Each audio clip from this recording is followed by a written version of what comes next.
अस्सलाम वालेकुम नाज़रीन AHCC हेल्थ चैनल से चैनल प्रोग्राम दिल के अमराज से मुतालिक आज का प्रोग्राम बीहर्ट से रिलेटेड है। और हाई ब्लड प्रेशर की कॉम्प्लिकेशंस के अंदर अगर इसका बर वक्त इलाज ना किया जाए तो उसकी कॉम्प्लिकेशन के अंदर आज हम डिस्कस करेंगे स्ट्रोक, यानी कि फालिज क्या होता है और उसकी कितनी इकसाम हैं, उसकी अलामत क्या होती हैं, वजूहात क्या होती हैं। और तो आइए नाज़रीन हम चलते हैं प्रोग्राम की तरफ। नाज़रीन आपका मेज़बान डॉक्टर जी सिद्दीकी। दोस्तों आप देख रहे हैं AHCC health channel.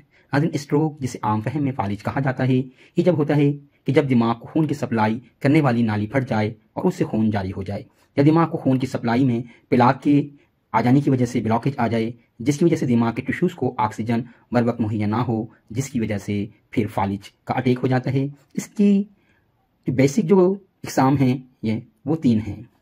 Number 1 transient ischaemic attack, number 2 ischaemic stroke, number 3 haemorrhagic stroke. Transient ischaemic stroke, इसमें खून का जमना शामिल होता है जो कि आमतौर पर खुद ही हट जाता है। आइस्केमिक स्ट्रोक शरीयान में क्लॉट या ब्लॉकेज आ जाने की वजह से, प्लाक के जम जाने की वजह से जो पेचीदगियाँ ज़्यादा देर रहें तो ये कैफियत देखने में आती है। हेमोरेजिक स्ट्रोक दिमाग को खून देने वाली नालियाँ अगर प्लाक की वजह से ब्लॉक हुई हों और अचानक वो प्लाक फट जाने से क्लॉट बन जाए और उससे खून रसने लगे तो ये कैफियत हेमोरेजिक स्ट्रोक कहलाती है।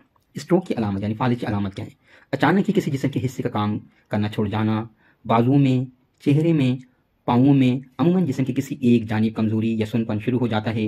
ताहम इससे पहले मुमकिन अलामत होंठ का फड़कना, आंख का फड़कना, बाजू या टांग का बिला वजह हिलना या चेहरे के अंदर खिंचाव महसूस होना, बोलने में दुश्वारी, अल्फाज का सही तरीके से अदा ना होना, किसी चीज़ के निगलने या पीने से तकलीफ, उसका बाहर निकल आना, मुंह को बंद करके हवा बनने से हवा मुतासिरा साइड से बाहर निकल जाए, होंठों से बाहर निकल जाए, ये कैफियत जो है यानी कि जब मुंह के अंदर हवा भरी जाए और हवा मुंह में होल्ड ना की जाए तो इस वक्त तक जो है फालिज का अटैक हो चुका होता है। लेकिन जो ऊपर जो अलामतें बताई गई हैं जिसके अंदर अर्ली साइन जो थे कि चेहरे की खिंचावट, आंखों का या फड़कना या होंठ का हिलना या बोलने में किसी कदर परेशानी हो, तो ये इसकी अर्ली साइन होती हैं। अगर इस वक्त सीरियस नहीं हो जाए और समझा ना जाए तो अक्सर फिर स्ट्रोक यानी फालिज का अटैक हो जाता है।